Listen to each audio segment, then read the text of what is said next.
नमस्कार, आप देख रहे हैं न्यूज वन इंडिया। मैं हूं आपके साथ राजेश कुमार। बुलेटिन की शुरुआत बड़ी खबर के साथ करेंगे। लखनऊ से खबर है, जहां बीजेपी कोर कमेटी की बैठक जारी है और सीएम योगी की अध्यक्षता में यह बैठक हो रही है। बैठक में दोनों डिप्टी सीएम मौजूद हैं। प्रदेश अध्यक्ष भूपेंद्र सिंह चौधरी भी बैठक में मौजूद हैं और संगठन मंत्री धर्मपाल सिंह और प्रदेश प्रभारी राधा मोहन सिंह भी इस बैठक में मौजूद हैं।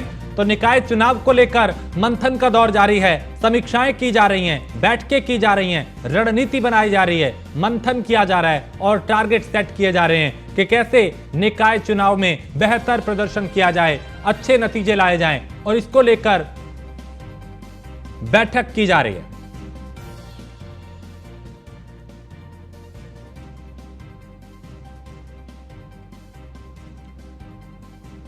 तो इस बैठक को लेकर किस तरह की तैयारी और बैठक में क्या कुछ हो रहा है, लखनऊ से मनीष मिश्रा बता रहे हैं।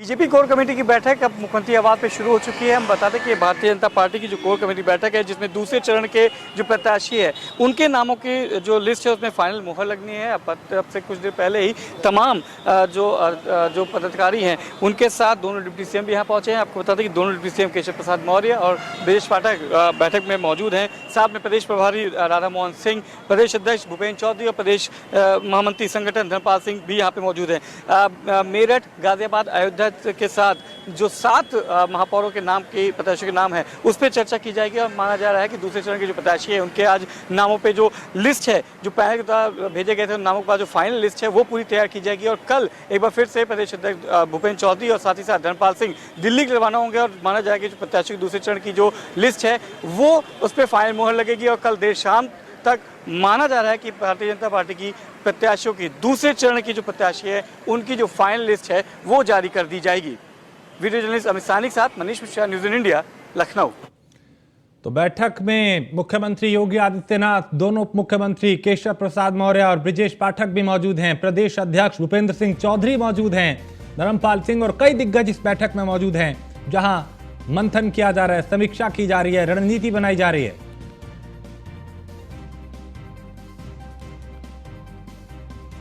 तो बैठक में दोनों डिप्टी सीएम भी मौजूद हैं, ब्रजेश पाठक और केशव प्रसाद मौर्य। उनके अलावा प्रदेश अध्यक्ष भूपेंद्र सिंह चौधरी भी बैठक में मौजूद हैं। तो संगठन मंत्री धर्मपाल सिंह और प्रदेश प्रभारी राधा मोहन सिंह भी इस बैठक में मौजूद। तो बीजेपी कोर कमेटी की बैठक जो है वो जारी है और सीएम योगी की अध्यक्षता में यह बैठक हो रही है। दोनों उप मुख्यमंत्री भी बैठक में मौजूद हैं। पार्टी के कई दिग्गज भी इस बैठक में शामिल हुए हैं। इससे पहले भी बैठक की गई और इन दिनों बैठकों का दौर जारी है। समीक्षाएं की जा रही हैं, मंथन किया जा रहा है उम्मीदवारों को लेकर, निकाय चुनाव को लेकर टारगेट सेट किए जा रहे हैं कि कैसे बेहतर प्रदर्शन करना है।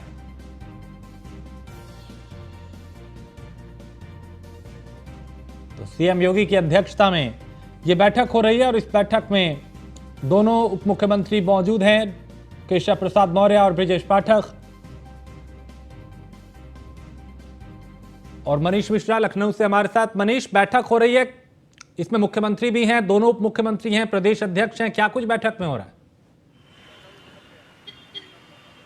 देखिए, निश्चित तौर से जैसे आपने जिक्र किया राजेश, अभी की बैठकों का दौर जारी है और अगर हम इसको कहें मैराथन बैठक तो वो गलत नहीं होगा। किस तरीके से भारतीय जनता पार्टी लगातार अपने उम्मीदवारों की जो सूची है उसको लेकर जो मंथन कर रही है। हमने देखा था पहले चरण का जब नामांकन होना था उसके पहले जो प्रत्याशी सूची जारी होनी थी उसको लेकर भी इसी तरह की बैठक की गई थी। पहले क्षेत्रवार बैठक की गई थी, फिर मुख्यालय पर पैनलों के नाम भेजे गए थे, फिर पैनल के नाम के आने के बाद प्रदेश अध्यक्ष और धर्मपाल सिंह, प्रदेश मंत्री महामंत्री संगठन ने उस पैनल के नामों को लेकर लिस्ट की तैयारी की थी। उसके बाद कोर कमेटी में गई थी, उसके बाद दिल्ली से मुहर लगने के बाद पहले चरण की जो सूची थी वो जारी की गई थी। उसी तरीके से अब दूसरे चरण की जो सूची है वो जारी होनी है, उसको लेके लगातार मंथन चल रहा है। क्षेत्रवार से लेके क्षेत्र प्रभारियों, जो प्रभारी मंत्री थी, स्क्रीनिंग कमेटी के जो लोग थे, उन्होंने पैनल पे नाम भेजे थे और तमाम ऐसी जगह थी जहाँ पे कहीं ना कहीं कुछ फेस भी फंसते हुए नजर आ रहा था। राजेश, गाजियाबाद की बात करेंगे तो सबसे ज्यादा, अगर आप बात करेंगे सबसे ज्यादा दावेदारी अगर महापौर के नामों की जो पैनल में नाम आया है तो वो गाजियाबाद पास से आया है। 5 नाम आए हैं पैनल में और 7 पार्षदों के नाम आए हैं। तो आप समझ सकते हैं किस तरीके से चुनौती रही होगी वहाँ के प्रभारी मंत्री और स्क्रीनिंग कमेटी की। अयोध्या में पेश फंसा था जहाँ पे महंत के आने के बाद उसके बाद पता चला कांग्रेस भी एक महंत को टिकट दे सकती है, तो कहीं ना कहीं वहाँ पे भी टिकट को लेके पेश फंसा नजर आया था। बहरहाल उन सबसे बाहर निकलती हुई नजर आ रही है उत्तर प्रदेश की भारतीय जनता पार्टी और जो पैनलों के नाम हैं वो लगभग तय कर लिए गए हैं। अब कोर कमेटी की बैठक चल रही है जो मुख्यमंत्री आवास पे 5 कालिदास मार्ग पे चल रही है, जिसमें मुख्यमंत्री की अध्यक्षता में बैठक हो रही है, जिसमें दोनों उप मुख्यमंत्री केशव प्रसाद मौर्य, ब्रजेश पाठक मौजूद हैं, प्रदेश प्रभारी राधा मोहन सिंह मौजूद हैं, प्रदेश अध्यक्ष भूपेंद्र चौधरी मौजूद हैं और प्रदेश संगठन महामंत्री धर्मपाल सिंह मौजूद है। माना जा रहा है करीब ये बैठक जो 6 बजे से शुरू हुई है करीब 1.5 से 2 घंटे बैठक चल सकती है। इसमें जो नामों की जो लिस्ट है, जो पैनल बनाया जाएगा, जिस पे अंतिम मोहर दिल्ली दरबार में लगनी है, उसको लेकर चर्चा की जाएगी और फाइनल लिस्ट लेके कल सुबह प्रदेश अध्यक्ष भूपेंद्र चौधरी और संगठन महामंत्री प्रदेश के महामंत्री संगठन धर्मपाल सिंह दिल्ली रवाना होंगे। माना जा रहा है कल देर शाम से लेके परसों सुबह तक जो नामों का जो फाइनल लिस्ट है, प्रत्याशियों के जो नाम है, उनके ऊपर दिल्ली दरबार से मोहर लग जाएगी। इसके बाद दूसरे चरण के जो प्रत्याशी हैं उनके नाम सामने आ जाएंगे। तो राजेश, अब इंतजार कुछ पलों का है कि जब ये बैठक खत्म हो उसके बाद जब जो फाइनल लिस्ट है वो जारी होगी कल, और कल के बाद जो इस महासंग्राम है निकाय चुनाव का, उसको लेकर भारतीय जनता पार्टी अपने दोनों चरणों के लिए प्रचार और अभियान में कहीं ना कहीं जुटती नजर आ जाएगी। राजेश, बहुत शुक्रिया मनीष इस तमाम जानकारी के लिए। आप नजर बनाए रखिए, इस बैठक से आपसे फिर जानकारी लेंगे। फिलहाल शुक्रिया। अगली खबर लखनऊ से, जहां यूपी की बिजली कंपनियों को बड़ा झटका लगा है और यूपी विद्युत नियामक आयोग से कंपनियों को झटका लगा है। यूपी विद्युत उपभोक्ताओं के हित में आयोग का बड़ा फैसला आया है, जिसमें स्मार्ट मीटर की रकम उपभोक्ता से नहीं वसूल पाएगी बिजली कंपनियां। नियामक आयोग ने विद्युत कंपनियों को खुद के खर्च पे मीटर बदलने को कहा है। कनेक्शन लेते समय ही उपभोक्ता देता है मीटर का चार्ज और दूसरी बार उपभोक्ता से नहीं वसूला जा सकता स्मार्ट मीटर का चार्ज, आयोग ने कहा है। और बिजली उपभोग भी 15% बढ़ा है। तो नई दरें तय करते समय यह भी देखा जाएगा तो सरकार की सब्सिडी घटाने और कितनी बिलिंग हो रही ये भी देखेंगे, आयोग ने यह भी कहा। और यूपी में हो रहा था 25,000 करोड़ का स्मार्ट मीटर टेंडर, अब आखिर कहां से कंपनियां लाएंगी इतनी बड़ी रकम, सवाल सबसे बड़ा यही है।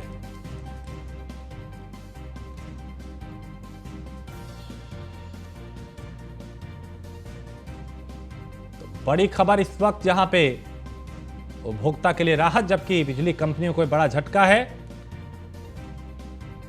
तो यूपी की बिजली कंपनियों को बड़ा झटका लगा है और यूपी विद्युत नियामक आयोग से कंपनियों को यह झटका लगा है। अब यूपी विद्युत उपभोक्ताओं के हित में आयोग का यह बड़ा फैसला है, स्मार्ट मीटर की रकम उपभोक्ता से नहीं वसूल पाएगी बिजली कंपनियां।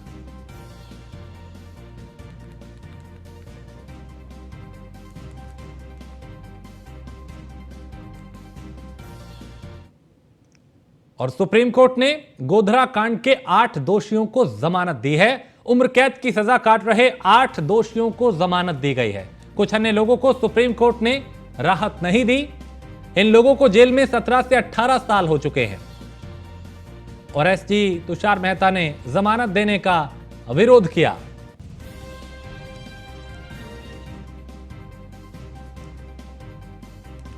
तो इन लोगों को जेल में 17 से 18 साल हो चुके हैं। तो सुप्रीम कोर्ट ने गोधरा कांड के 8 दोषियों को जमानत दी है।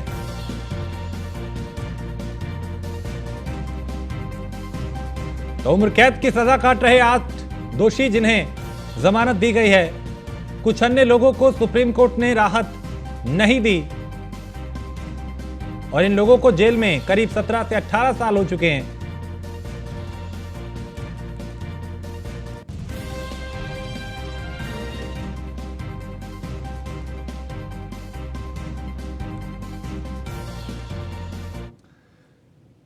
दिल्ली में प्रधानमंत्री नरेंद्र मोदी ने 16वें सिविल सेवा दिवस कार्यक्रम के समापन सत्र और पुरस्कार समारोह में मुख्य अतिथि के रूप में शिरकत की। कार्यक्रम को संबोधित करते हुए प्रधानमंत्री ने कहा कि आप सभी को सिविल सेवा दिवस की शुभकामनाएं। इस साल का सिविल सेवा दिवस बहुत ही महत्वपूर्ण है। साथ ही यह भी कहा कि देश में विभिन्न सरकारी विभागों में कार्यरत सभी अधिकारियों के काम की पहचान और प्रोत्साहन के लिए हर साल 21 अप्रैल को सिविल सेवा दिवस मनाया जाता है। और क्या कुछ कहा, उन्हें सुनते हैं। विकसित भारत के निर्माण का विराट लक्ष्य हो, गुलामी की हर सोच से मुक्ति हो, भारत की विरासत पर गर्व की भावना हो, देश की एकता एकजुटता को निरंतर सशक्त करना हो और अपने कर्तव्यों को सर्वोपरि रखना हो। इन पंच प्राणों की प्रेरणा से जो ऊर्जा निकलेगी वो हमारे देश को वो ऊंचाई देगी जिसका वो हमेशा हकदार रहा है।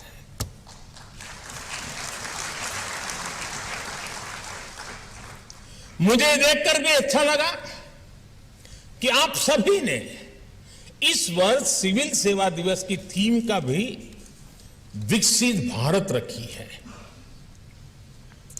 विकसित भारत के निर्माण के पीछे क्या सोच है, ये उस पुस्तक में भी झलकता है जिसका अभी विमोचन हुआ है। विकसित भारत सिर्फ आधुनिक इंफ्रास्ट्रक्चर या आधुनिक निर्माण तक सीमित नहीं है। विकसित भारत के लिए आवश्यक है भारत का सरकारी सिस्टम हर देशवासी की आकांक्षाओं को सपोर्ट करे। आजादी के बाद के दशकों का हमारा अनुभव रहा है, योजनाएं कितनी भी बेहतर हो, कागज पर कितना ही शानदार रोड मैप क्यों ना हो, लेकिन अगर लास्ट माइल डिलीवरी ठीक नहीं होगी तो अपेक्षित परिणाम नहीं मिलेंगे। आप बड़ी भांति जानते हैं कि पहले के सिस्टम की ही देन थी कि देश में 4 करोड़ से ज्यादा फर्जी गैस कनेक्शन थे। ये पहले की सिस्टम की ही देन थी कि देश में 4 करोड़ से ज्यादा फर्जी राशन कार्ड थे। ये पहले की सिस्टम की ही देन थी कि देश में 1 करोड़ काल्पनिक महिलाओं और बच्चों को महिला और बाल विकास मंत्रालय की। और वाराणसी की ज्ञानवापी मस्जिद में ईद पर वजू करने के लिए सुप्रीम कोर्ट में एक आवेदन किया गया था। इसका निस्तारण करते हुए शीर्ष अदालत ने जिला प्रशासन को सुनिश्चित करने के लिए कहा है कि मस्जिद में वजू के लिए पानी से भरे टब पर्याप्त संख्या में उपलब्ध कराए जाए।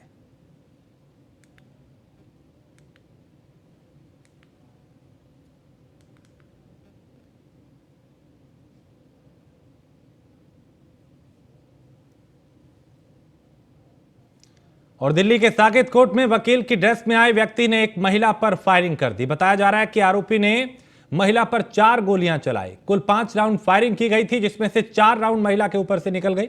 वहीं एक गोली वकील अजय सिंह चौहान को लगी। फिलहाल महिला की हालत गंभीर बताई जा रही है, जिसे अस्पताल में भर्ती कराया गया है।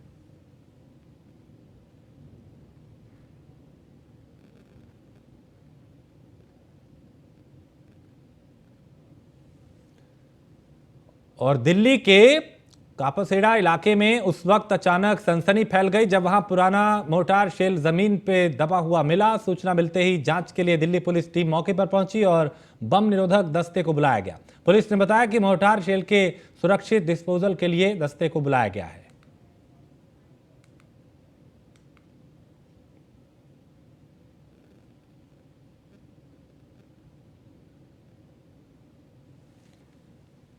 पटना में माफिया अतीक अहमद के समर्थन में नारेबाजी हुई। पटना जंक्शन के पास एक मस्जिद में नमाज के बाद अतीक अमर रहे के नारे लगे। बताया जा रहा है कि पटना जंक्शन के पास मस्जिद में जुमे की नमाज अदा करने के बाद जब लोग निकल रहे थे तब वहां कुछ मीडिया कर्मियों ने यूपी के अतीक अहमद और अशरफ के शूट आउट मामले पर प्रतिक्रिया मांगी।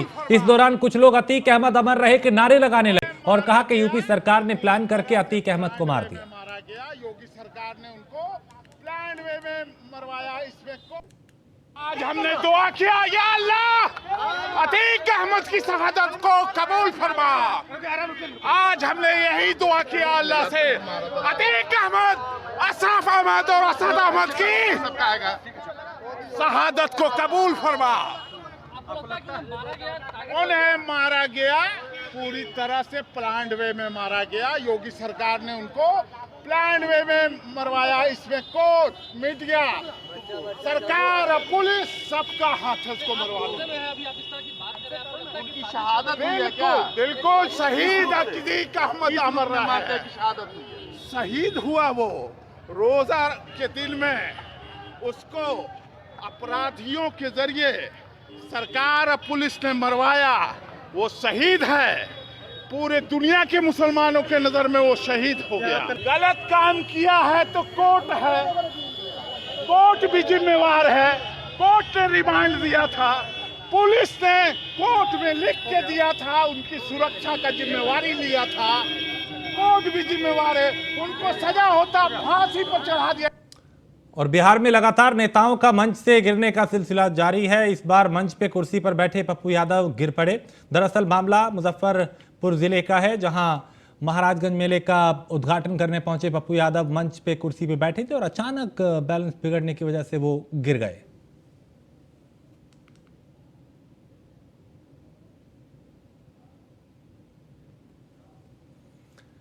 औरंगाबाद में जो घटनाएं हैं आग लगने की, वो बढ़ रही हैं और इसमें एक ही परिवार के 3 लोगों की दर्दनाक मौत हो गई। वहीं 4 लोग गंभीर रूप से झुलस गए, जिन्हें अस्पताल में भर्ती कराया गया। आग कैसे लगी इसका खुलासा नहीं हो पाया, जांच की जा रही है।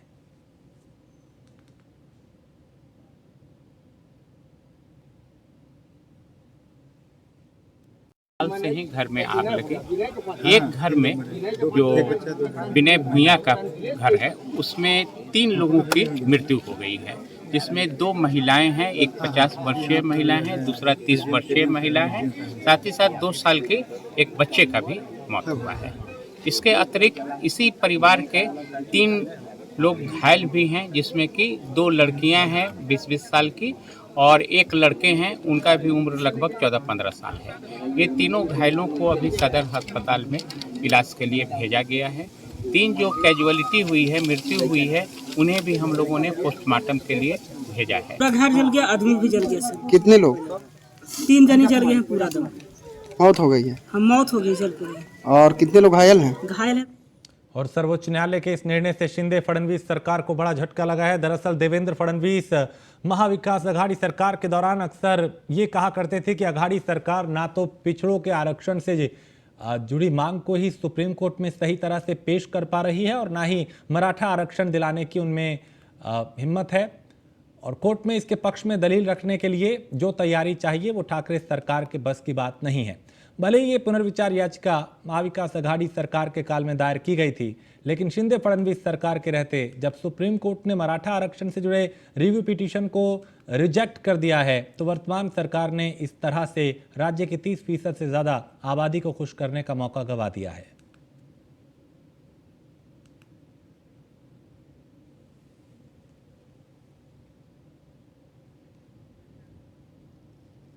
महंगाई राहत कैंप की रणनीति पर चर्चा करने के लिए राजस्थान के मुख्यमंत्री अशोक गहलोत अपने मंत्रियों के साथ अहम बैठक करी उन्होंने, और इस बैठक में शकुंतला रावत, टीकाराम जूली और जौहरीलाल साफिया खान समेत कई गणमान्य मौजूद रहे।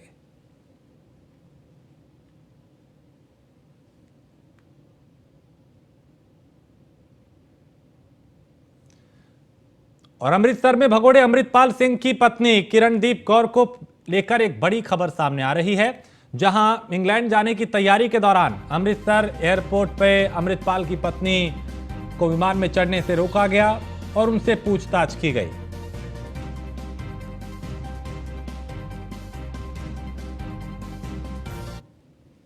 मैं तो अभी ड्यूटी पे आया हूँ, अभी जो पता लगेगा फिर मैं आपको बता सकूँ।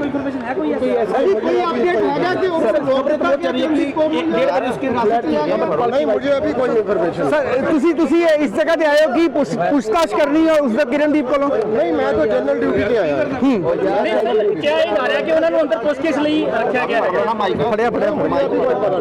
तो जनरल ड्यूटी पे काम कर रहा हूँ।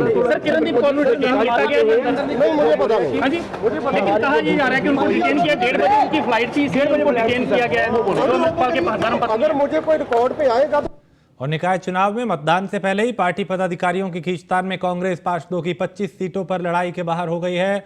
कुछ सीटों पर नामांकन ही नहीं हो सका तो कुछ उम्मीदवारों के पर्चे ही खारिज हो गए। ये रिपोर्ट देखिए। निकाय चुनाव के लिए नामांकन की प्रक्रिया सोमवार को पूरी हो गई। नामांकन वापस लेने का आज आखिरी मौका था। कांग्रेस की तरफ से करीब 24 सीटों पर 2 या 2 से अधिक लोगों ने नामांकन किया। इसमें 7 सीटें ऐसी हैं जिनके पास नामांकन करने वाले सभी उम्मीदवारों के पर्चे अलग अलग कारणों से खारिज हो चुके हैं। इनमें से कुछ ने बिना पार्टी के नामांकन किया था, जबकि उन्हें सिंबल देरी से दिया गया। वहीं करीब 25 सीटें ऐसी हैं जिन पर पार्टी की तरफ से किसी प्रत्याशी ने नामांकन ही नहीं किया। सूत्रों की माने तो पदाधिकारियों की खींचतान में नामांकन नहीं हो सका और पार्टी मतदान से पहले ही दौर से बाहर हो गई। सूत्रों के अनुसार नामांकन पत्रों में गड़बड़ियों की वजह से कुछ सीटों पर हुए नामांकन खारिज होने की जानकारी मिली है। करीब 24 सीटों पर डबल नामांकन हुए। ऐसी सीटों पर एक उम्मीदवार के नाम का नामांकन वापस कराया जाएगा। इन सीटों पर नहीं हुए नामांकन। पहली सूची में घोषित उम्मीदवारों ने नामांकन नहीं किया। लालजी टंडन, कल्याण सिंह, न्यू हैदराबाद तृतीय, बालागंज प्रथम सीट पर नामांकन नहीं। जानकीपुरम प्रथम, आलमनगर, फैजुल्लाहगंज प्रथम, कन्हैया माधवपुर प्रथम सीट पर नामांकन नहीं। रानी लक्ष्मीबाई, भारतीय हरिश्चंद्र और कदम रसूल सीट पर नामांकन नहीं। बता दें कि पदाधिकारियों की खींचतान में पहली सूची अवैध करते हुए दूसरी जारी करने की बात की गई थी। ऐसे में नामांकन नहीं हो सका। वहीं इंदिरा नगर, लाल बहादुर शास्त्री, लेबर कॉलोनी, बाबूगंज, बिहारी, गीतापल्ली समेत कई वार्ड में पार्टी सिंबल मिलने का दावा करते हुए 2-2 लोगों ने नामांकन किया। बीजेपी के प्रवक्ता संजय चौधरी का कहना है कि जब शीर्ष नेतृत्व ही ध्यान नहीं दे रहा तो पार्टी में ये सब होना स्वाभाविक है। ऐसे हालात में जब उत्तर प्रदेश में निकाय चुनाव है और कांग्रेस का नेतृत्वकर्ता हमेशा ही पीछे रहा है। देखिए, बहुजन समाज पार्टी उत्तर प्रदेश की राजनीति का एक बड़ा फलक है। लोकसभा में भी समाजवादी पार्टी से 2 गुने सांसद समाजवादी पार्टी के हैं और नगर निकाय में भी समाजवादी पार्टी की जहां 0 सीट है तो बसपा के पास 2 नगर निगमों में प्रभुत्व है। इस आधार पर बसपा जिस प्रकार से भाजपा के विरोधी वोटों का ध्रुवीकरण कर रही है, निश्चित रूप से मुझे लगता है कि समाजवादी पार्टी के लिए एक बड़ा चैलेंज। नामांकन प्रक्रिया से पहले ही प्रदेश कांग्रेस अध्यक्ष की तरफ से सोशल मीडिया पे उम्मीदवारों की सूची जारी की गई थी। इसके कुछ ही देर में सूची को अवैध घोषित कर दिया गया। हालांकि इसके बाद पार्टी की तरफ से कोई दूसरी सूची जारी नहीं की गई। बताया जा रहा है कि कांग्रेस के प्रांतीय अध्यक्ष के दखल पर सूची में बदलाव किया गया। इसी दौरान हालात साफ नहीं होने से 16 प्रत्याशी सिंबल मिलने के बावजूद नामांकन नहीं कर पाए। इससे नाराज प्रत्याशी ने मंगलवार को पार्टी की सदस्यता से त्याग पत्र दे दिया। इसमें रीमा वाल्मीकि, सोनू रावत, अमित गुप्ता, रीना यादव, पूजा श्रीवास्तव, अर्चना श्रीवास्तव और रिंकी मिश्रा समेत कई नेताओं की लंबी फहरिस्त है। इन नेताओं ने त्याग पत्र भी सौंप दिया।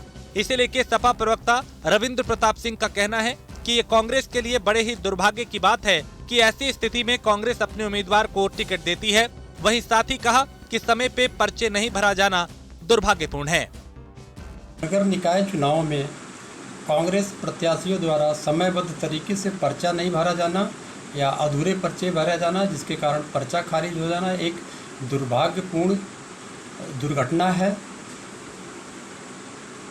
लेकिन इस प्रकार की दुर्घटना किसी भी पार्टी में घटित हो सकती है। इस प्रकार की दुर्घटना कांग्रेस के साथ भी हुई है, भारतीय जनता पार्टी के साथ भी घटित हुई है, समाजवादी पार्टी के साथ भी घटित हुई है।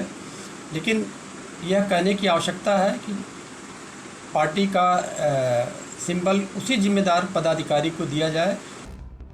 उत्तर प्रदेश के निकाय चुनाव में कांग्रेस पार्टी पर भी गंभीर आरोप लगे हैं।